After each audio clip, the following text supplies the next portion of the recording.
Halo Sobat Chemistry, selamat datang kembali di Chemistry Story, mengubah reaksi menjadi inspirasi. Saya Sipa Anugrah. Dan saya Jasmine Husambak. Di episode sebelumnya kita udah seru-seruan nih membahas tentang kimia.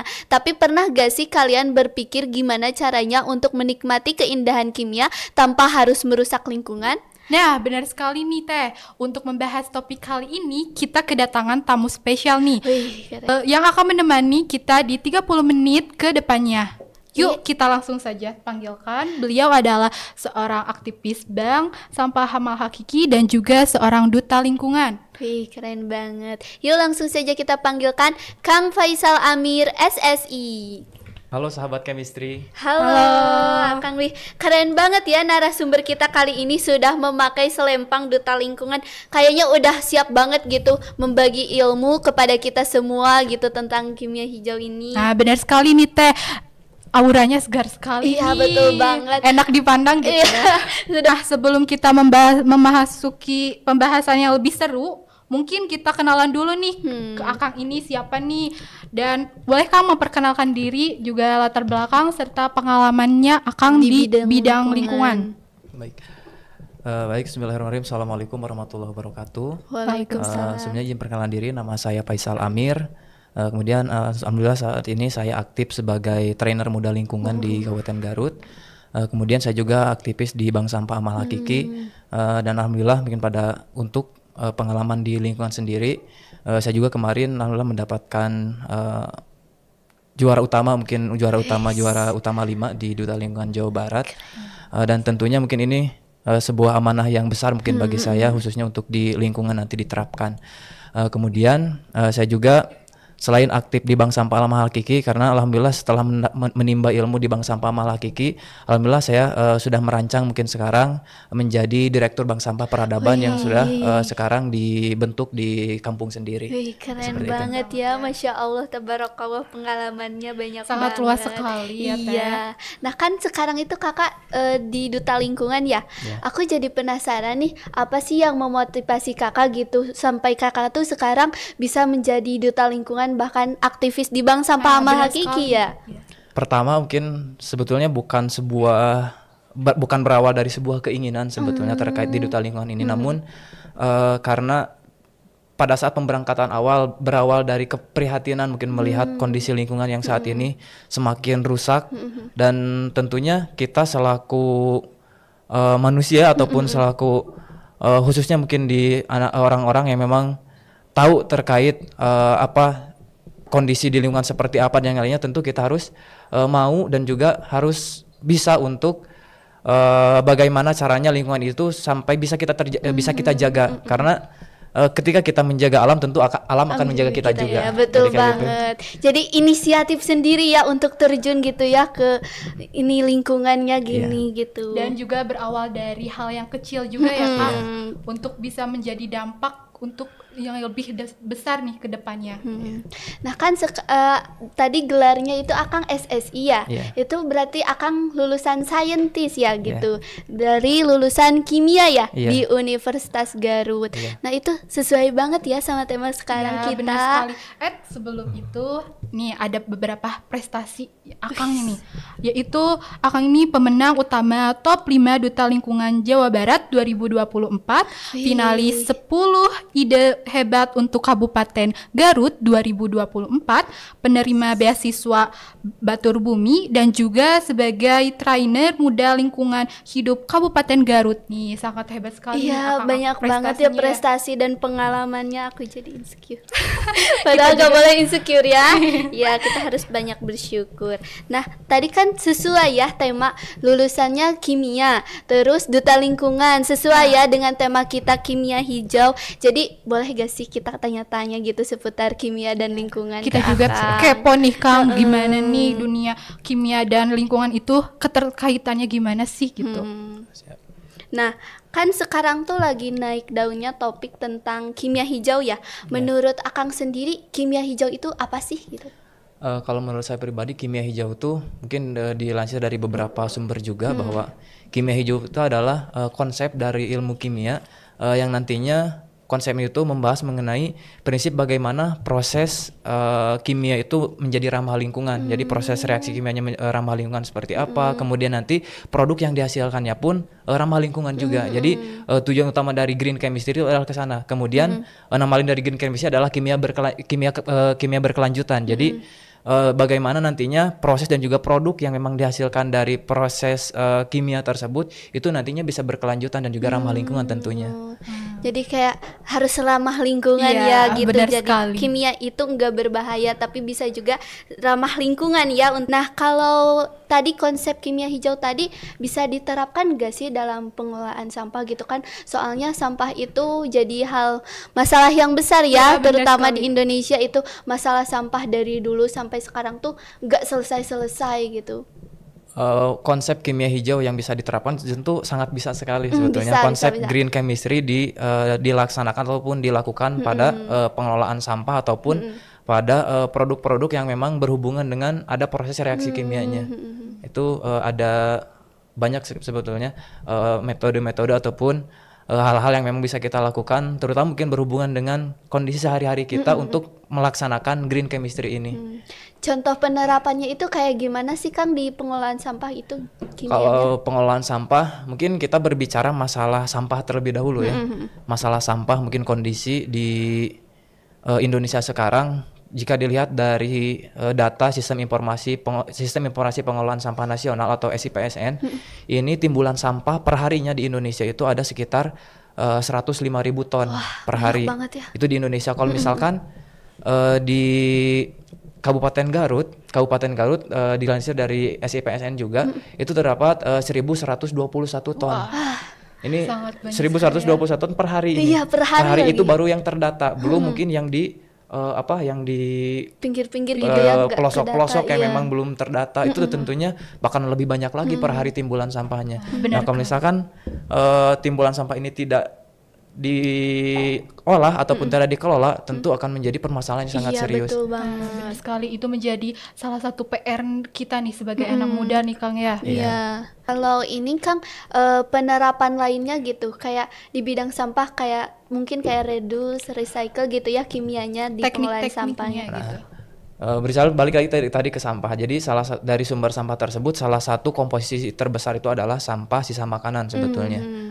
Jadi kalau misalkan dilihat dari total keseluruhan sampah yang ada di Indonesia itu sekitar 40% lebih ada komposisinya adalah dari sisa makanan ataupun sampah organik. Nah, penerapannya gimana? Nah, untuk penerapan green chemistry yang bisa kita lakukan salah satunya adalah membuat ini dari sampah-sampah organik tersebut itu bisa digunakan misal untuk pembuatan kompos, kemudian pembuatan hal-hal lain yang memang nantinya bisa lebih bermanfaat lagi.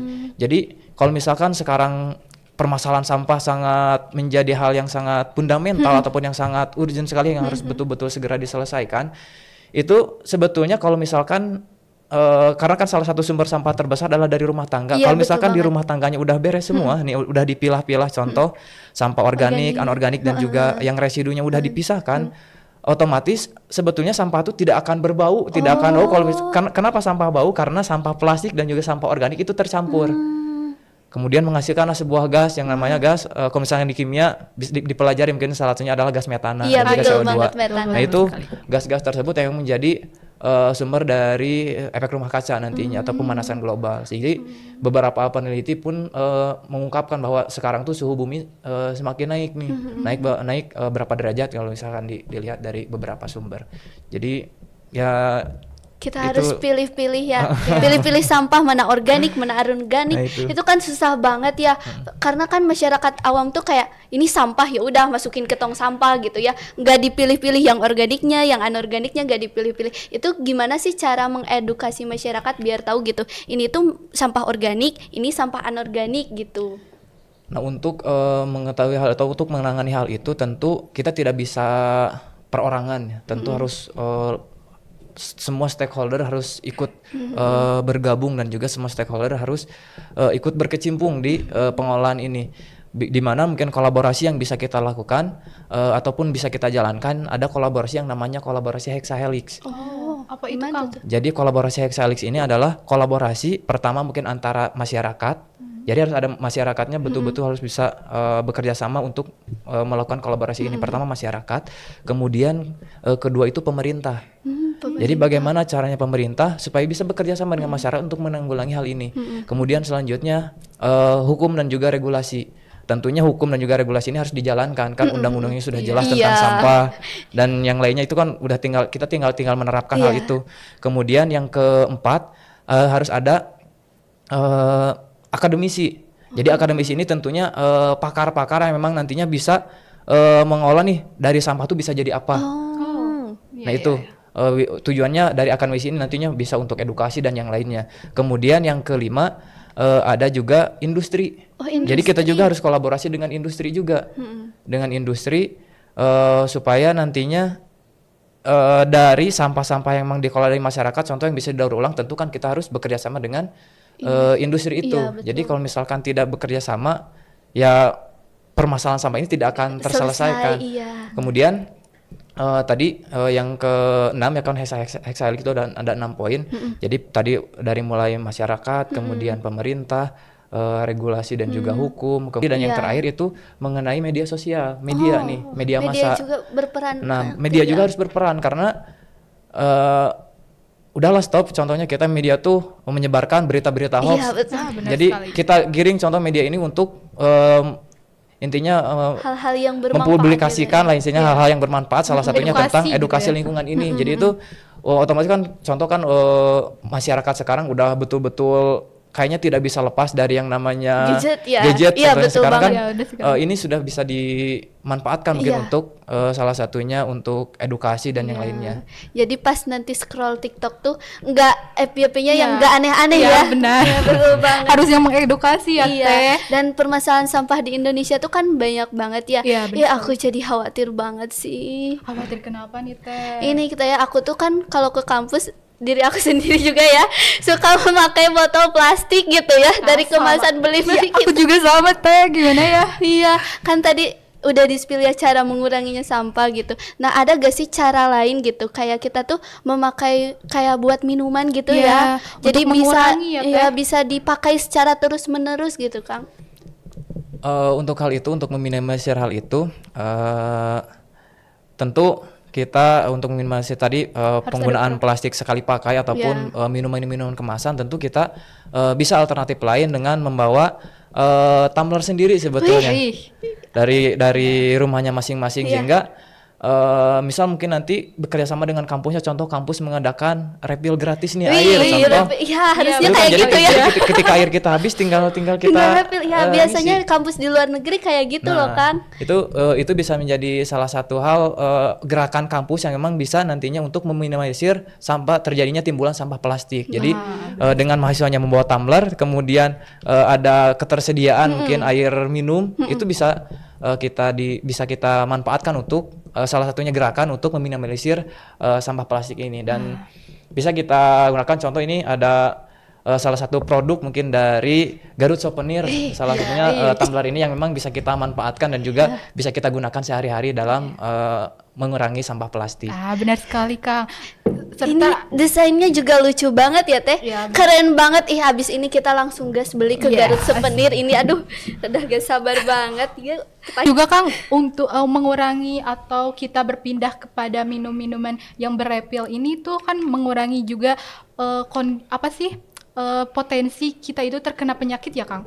Atau mungkin ada nggak sih inovasi terbaru untuk kita itu bisa lebih menjaga dari minuman ataupun dari makanan-makanan yang berkemas nih Kang. Soalnya kan ada isu terbaru itu kita itu Indonesia itu pengonsumsi ataupun yang mengkonsumsi mikroplastik. Nah, terbesar nih. Gimana sih Kang tanggapan Akang nih? Justru saya sangat prihatin mungkin terkait kondisi sekarang ya, bahwa Indonesia mendapatkan prestasi sebagai pemakan ataupun pemakan sampah mikroplastik, pengkonsumsi berarti memakan, memakan ataupun mengonsumsi mikroplastik ya. Jadi mungkin inovasi-inovasi yang tadi dikatakan bahwa kolaborasi asalnya akademisi ini adalah yang nantinya khususnya mungkin ini mahasiswa-mahasiswa dari kimia ya, nantinya harus bisa membuat sebuah inovasi bagaimana nih membuat sebuah produk yang nantinya contoh kemasan packaging produknya itu bisa contoh edible packaging. Jadi yang contoh kalau misalkan kondisi sekarang yang edible packaging tuh yang bisa langsung si kemasan itu bisa langsung dimakan juga langsung. Oh, ada. Ya itu ada yang namanya edible packaging. Jadi kemasannya tuh memang betul-betul dari tumbuhan, salah satunya dari tumbuhan juga. Itu bisa langsung dimakan, dikonsumsi. Iya. Pernah lihat juga kan kayak sedotan gitu gini Kak. Sedotan. Ada yang sedotan yang bisa kita makan. Terus sedotan, terus yang kalau bungkus mie itu kayak plastik, langsung bisa diaduk gitu, bumbu plastik plastik bumbunya gitu. Jadi kita bisa langsung mengkonsumsi. Gimana sih itu tanggapannya Kang?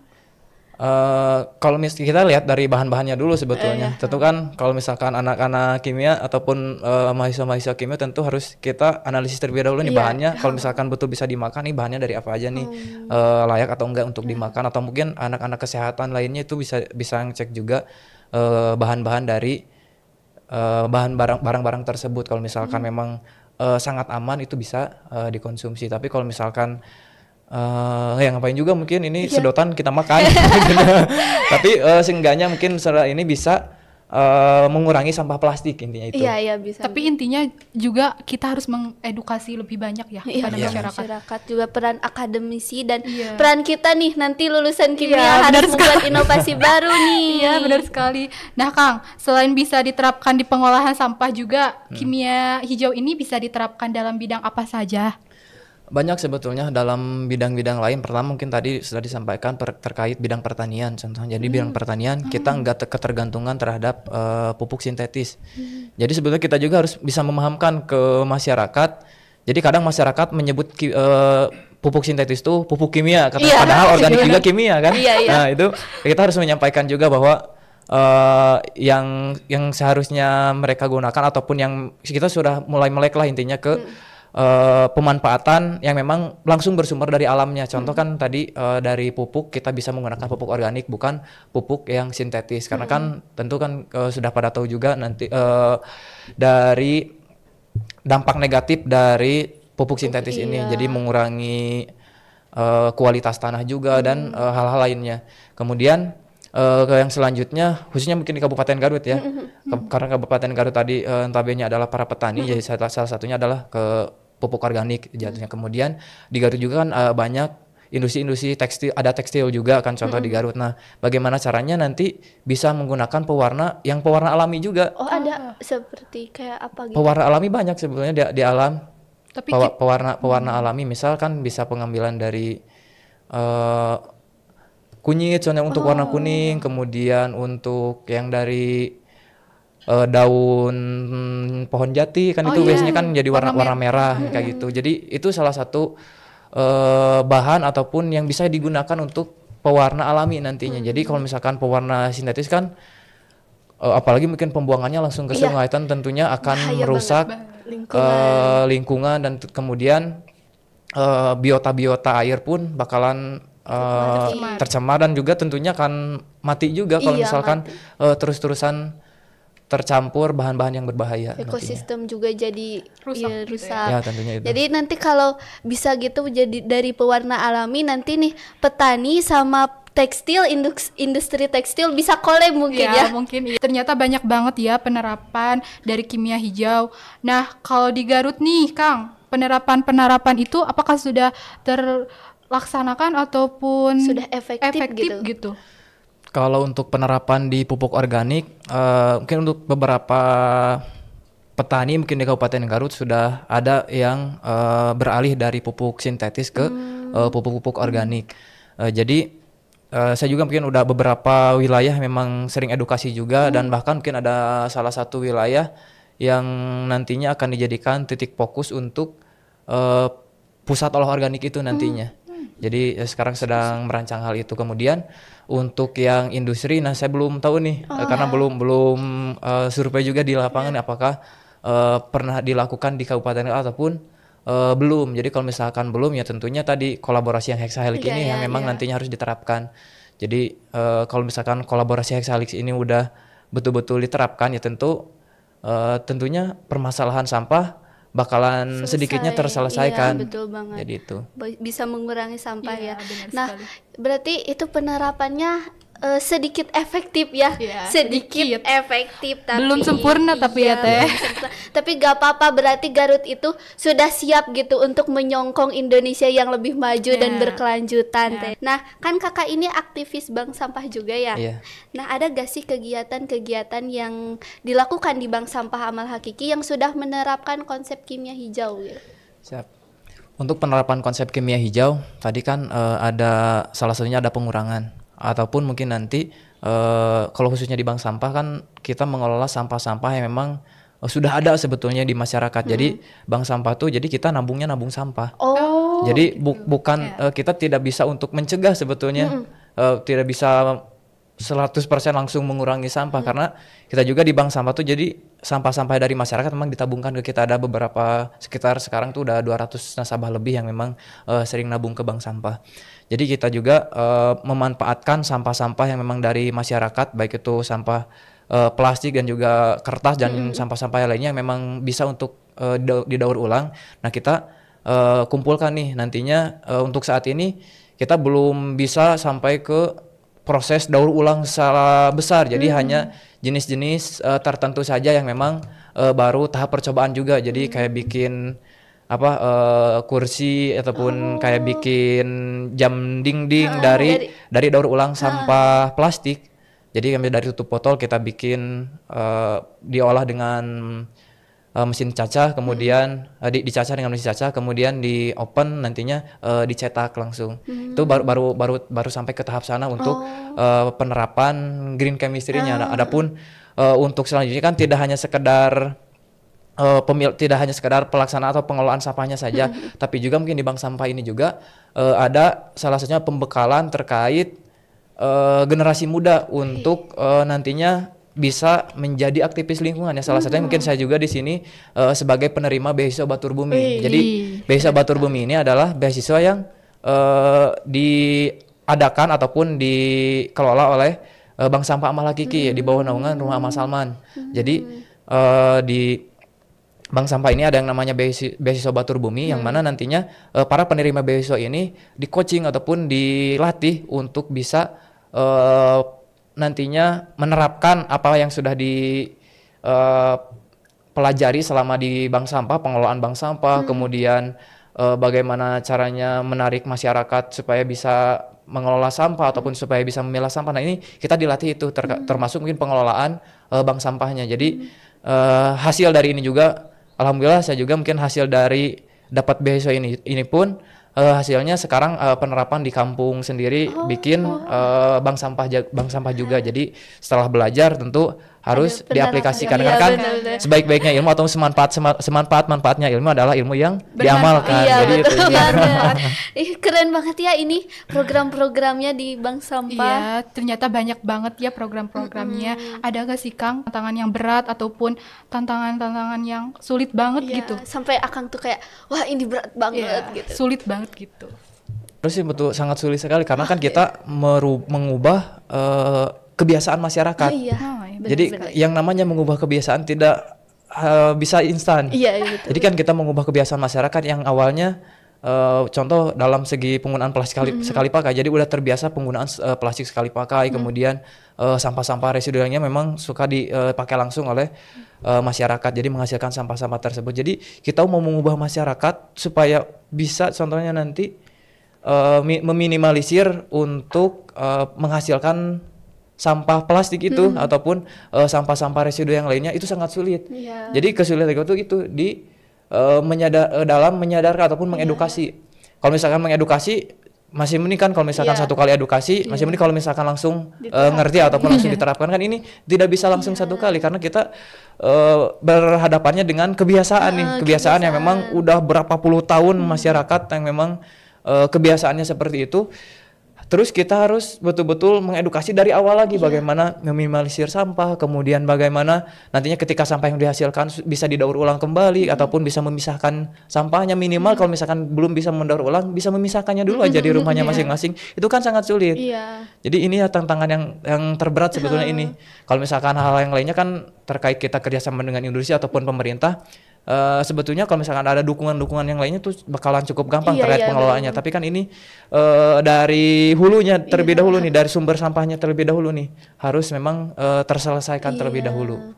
Jadi itu karena bergelut dengan kebiasaan Kebiasaan, masing-masing iya. orang itu susah. Jadi kayak harus dari diri sendiri dulu mulai berubah, seperti kita tadi mau langsung gas beli tumbler ya, harus souvenir gitu. Nah, Kang, dilihat dari tantangan-tantangan tadi nih, ada gak untuk masyarakat awam khususnya buat selalu menjadi paham nih tentang konsep kimia hijau itu penerapannya seperti apa?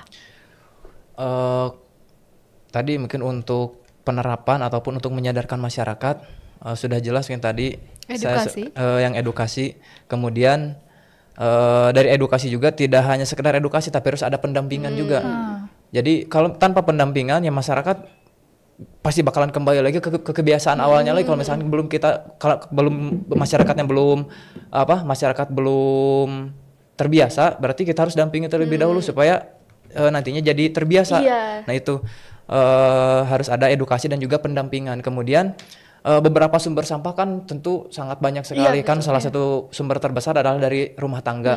Nah kemudian salah satunya juga khususnya mungkin saya di Bank Sampah Mahalaki juga nih di sini kita edukasi juga ke sekolah-sekolah. Jadi kita juga ada program ke sekolah-sekolah namanya Batur Nyakola. Jadi Batur Nyakola ini kita edukasi ke sekolah-sekolah. Jadi dari tingkat TK sampai ke perguruan tinggi pun kita edukasi terkait pengolahan sampah, bagaimana pengolahan sampah di suatu universitas ataupun di sekolah ataupun ya di madrasah ataupun yang lainnya. Jadi seperti itu.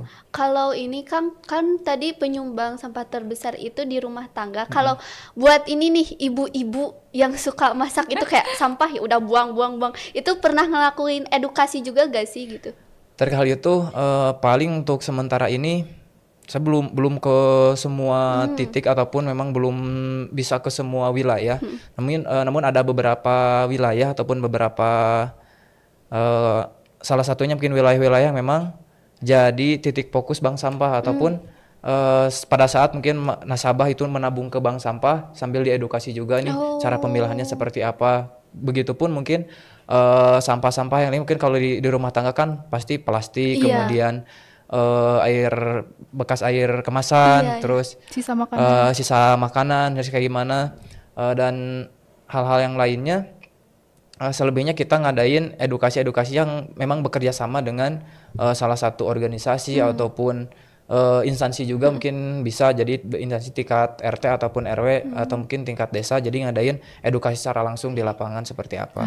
Keren banget ya. Banyak banget edukasi manfaat yang dirasakan gitu kalau kita mengedukasi ke masyarakat. Kang, kalau boleh tahu tadi kan ada program salah satunya Akang itu edukasi ke sekolah-sekolah nih. Apakah udah efektif nih edukasi yang Akang lakukan? Iya.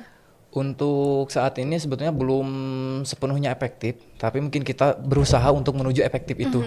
Jadi setidaknya mungkin kita ada usaha untuk bisa ya intinya meminimalisir supaya sampah tidak langsung masuk ke TPA nantinya.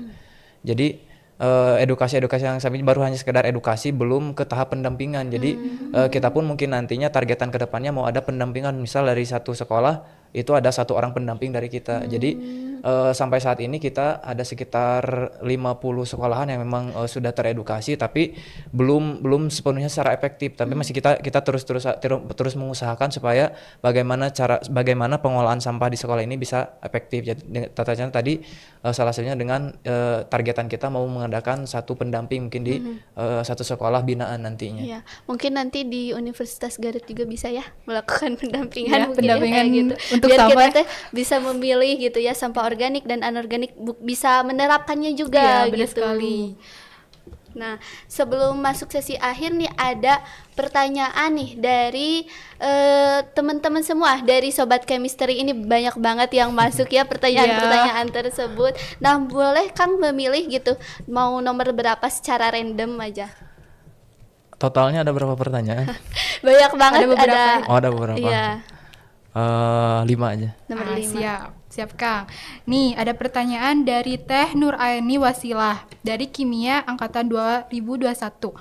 Saat ini banyak mahasiswa yang mengusung skripsi mengenai green chemistry.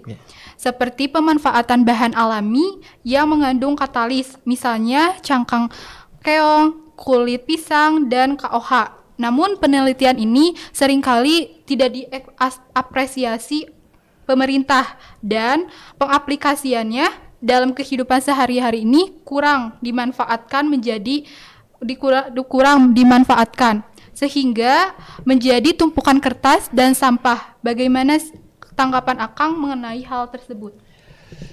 Baik, terkait hal tersebut, tadi balik lagi kita ke kolaborasi Hexahelix ya. Betul. Jadi tadi akademisi contoh sudah membuat sebuah inovasi nih, sebuah konsep ataupun ya sebuah produk yang memang nantinya ramah lingkungan. Berarti bagaimana caranya nanti pemerintah bisa mengapresiasi itu dan tentunya bisa mengembangkan, justru lebih mengembangkan juga nantinya bagaimana inovasi-inovasi ini tuh bisa dikembangkan. Kemudian sudah diperkuat juga kan bahwa dalam undang-undang tentang persampahan juga sudah dijelaskan bahwa memang kita harus betul-betul pengelolaan sampah sebaik mungkin nantinya. Nah, kemudian dari kerjasama dengan yang lainnya, contoh dengan industri, kerjasama dengan industri. Tentu kan contoh dari tadi katalis yang dibuat dari alam langsung, contoh dari bahan-bahan alami langsung. Kita lihat nih perusahaan ada nggak contoh yang memang sudah menerapkan ataupun yang menggunakan jenis katalis itu. Jadi katalis tersebut contoh ini digunakan di perusahaan ini atau di industri ini, ya kita kerjasama. Dengan catatan mungkin inovasi-inovasi yang tadi yang sudah disampaikan itu betul-betul harus sudah teruji. Jadi mungkin dari pemerintah juga ada sedikit keraguan terkait pengujian yang memang kita lakukan. Kalau misalkan betul-betul sudah ada dan sudah terbukti, itu pasti tingkat kepercayaan makin meningkat. Tapi kalau misalkan hanya baru sebatas contoh ini ada konsepan seperti ini tapi belum kita lakukan nih. Nah, tentu kan itu jadi permasalahan. Jadi makanya jadi dari kita pun mungkin selaku akademisi nantinya harus betul-betul nih penelitian kita tuh ataupun pengerjaan kita pun hasilnya betul-betul telah sesuai dengan standar nantinya. Kalau misalkan sudah sesuai, barulah kita nantinya pengajuan ataupun contoh berkoordinasi dengan pemerintah setempat terkait inovasi ini nantinya. Kemudian nanti tentu pemerintah juga tidak akan tinggal diam kalau misalkan ini ada orang Garut asli nih punya inovasi ini. Bisa nggak bekerja sama untuk pengembangan inovasi ini, tentu bakalan sangat terbuka sebetulnya pemerintah juga, asalkan mungkin dengan catatan tadi beberapa hal yang memang harus kita penuhi dulu terkait penelitian-penelitian yang memang sudah kita jalankan. Jadi seperti itu. Kalau penelitian itu sudah memenuhi syarat gitu ya, terus kita tuh mau berkolaborasi baik itu di teks industri terus juga dengan pemerintah, itu kayak kita ngajuin sendiri atau gimana gitu, atau ada tempatnya gitu? Nah, untuk hal ini tentu pemerintah ataupun masyarakat yang lain ataupun mungkin industri tidak akan langsung tahu terhadap inovasi yang kita gunakan. Tentunya berarti kita harus ada penawaran terlebih dahulu. Jadi sama halnya kayak jual beli, kalau misalkan ada penjual contoh mau jual barang nih. Terus ada pembeli nih yang mau beli, terus kita posisi sebagai penjual nih. Otomatis kan apakah kalau misalkan si pembelinya memang membutuhkan hal itu, tentu akan mencari-cari nih kemana-mana. Tapi kalau misalkan kondisinya kayak gini, pembeli belum tentu akan tahu. Iya betul. Ini yang bikinnya siapa ataupun ada nggak contohnya? Tentu kan pembeli bakalan berpikir ataupun berpendapat bahwa ini saya butuh produk ini nih. Contoh yang katalis tadi ini, saya butuh katalis jenis ini nih, tapi belum tahu nih belinya harus di mana ataupun ininya di mana. Nah, makanya dari penjual ataupun dari yang punya inovasi inilah yang memang harus menawarkan ke industri gitu. Nah, jadi salah satunya mungkin kita bekerjasama dengan pemerintah terlebih dahulu aja. Jadi nanti dari pemerintah pasti bakalan menyalurkan. Contoh kan pemerintah tidak hanya satu instansi saja, tentu bakalan banyak. Kalau misalkan sistemnya nanti sudah berbentuk produk, kemudian produknya tidak hanya oleh satu instansi pemerintah saja nantinya, pasti bakalan kerjasama juga nantinya. Jadi seperti itu. Kalau mau mengajukan ke pemerintah itu teh ada tempatnya gitu, kayak pemerintah menyediakan layanan gitu buat kayak gitu atau gimana? Ada tempatnya tersendiri. Nah, kalau misalkan kita dari instansi kampus, contoh dari kampus saja, contoh kirim surat ke salah satu instansi pemerintahan, kita ngasih surat, kemudian surat silaturahmi ataupun surat silaturahmi ujung-ujungnya nanti kan ngobrolin masalah inovasi. Nah, itu tinggal disampaikan saja, ini kita tuh ada inovasi ini, hasilnya seperti ini, apakah bisa nggak kerjasama ataupun nanti meminta arahan. Meminta arahan ini kita harus kemana kalau misalkan mau mengembangkan ini. Jadi nanti bakalan diarahkan juga kalau misalkan pemerintahnya yang aware terhadap Hal tersebut. Hal hal tersebut. ataupun inovasi yang Iya. sudah ada. Jadi kayak Siap, gitu. siap. Terus ada gak Kang saran atau pesan bagi khususnya kita nih mahasiswa kimia untuk menerapkan konsep kimia hijau itu secara efektif untuk lingkungan? Untuk keefektifan dalam lingkungan sebetulnya hal-hal yang sangat sederhana juga banyak sebetulnya yang bisa kita lakukan untuk pemanfaatan ataupun melaksanakan green chemistry ini. Ya salah satunya tadi kita bisa membawa tempat minum sendiri ya, tumbler sendiri, kemudian pesan-pesan untuk yang lainnya. Memang mungkin untuk membiasakan hal itu sangat sulit sebetulnya. betul, Tapi kalau misalkan kita sudah ada kemauan, jadi kalau kata Agi makan mulai dari hal yang kecil, Iya. mulai dari diri sendiri dan juga mulai dari sekarang. Iya, Nah benar itu sekali. Gerumus 3M ini yang memang harus dilakukan. Siap. Jadi itu mungkin pesan-pesan untuk semua. Memang ini sulit tapi bisa sebetulnya untuk kita jalankan. Jadi mental dan juga kebiasaan yang memang harus kita tekankan untuk prinsip dan juga komitmen dari diri sendiri terlebih dahulu yang memang mau untuk melakukan itu. Jadi itu. Jadi itu pentingnya komitmen ya, Iya, kayak benar sekali. niat gitu, komitmen langsung aksi gitu ya. Iya. Nggak Dan cuma- juga hati yang ikhlas. Iya. Nah, banyak sekali ya ternyata saran dan pesan bagi kita khususnya mahasiswa kimia gitu biar menjadikan penerapan dari konsep kimia hijau ini menjadi lebih efektif gitu. Nah, kan tadi sudah disinggung ya kayak peran kimia itu banyak sekali ya teman-teman. Nah, jadi kayak kimia itu tidak selalu membahayakan bagi lingkungan, tapi juga banyak manfaatnya ya Teh ya. Iya, benar sekali. Bahkan kita itu hidup karena adanya kimia juga ya. Iya betul banget ya. Tadi sudah di episode sebelumnya sudah disinggung Wah, ya kita. seru sekali Iya, di episode sebelumnya kita sudah disinggung bahwa kita hidup bersama kimia. Ya, benar sekali nih Teh. Nah, itu dia sedikit cerita tentang dunia kimia hijau yang seru dan banyak manfaat teman-teman.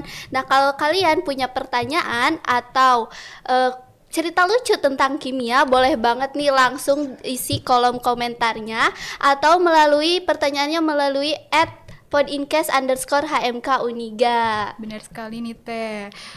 Dan juga bisa juga langsung ke Instagram kita. Oh iya, Instagram Himpunan HMK Uniga. Nah, siapa tahu pertanyaan kalian akan menjadi topik pembahasan di episode selanjutnya. Ah, benar sekali. Sebelum memasuki sesi akhir ada pantun nih. Boleh Teh. Buah nanas, buah ceri. Cakep. Dicampur gula enak sekali. Cakep.